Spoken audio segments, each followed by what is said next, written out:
यहाँ पर अभी लोगों में घबराहट बहुत है, किसी भी तरह की लूटपाट ना हो, इसलिए हर जनों ने अपने प्रतिष्ठान बंद कर रखे हैं। और कल पुलिस ने भी अनाउंस करा हुआ है कि भी जब तक क्या नाम हम नहीं कहेंगे जब तक आप ये दुकानें नहीं खोलोगे।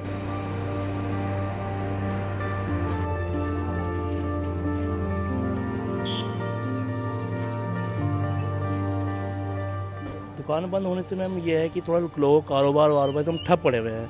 लोगों का ही नुकसान हो गया है। जैसे आप मान लीजिए बच्चे भी स्कूल नहीं जा रहे हैं, लोगों को घर में परेशानी इतनी हो रही है। और जैसे दूध की परेशानी, किसी ब्रेड की, ऐसे ऐसे बहुत लोगों को परेशानी है।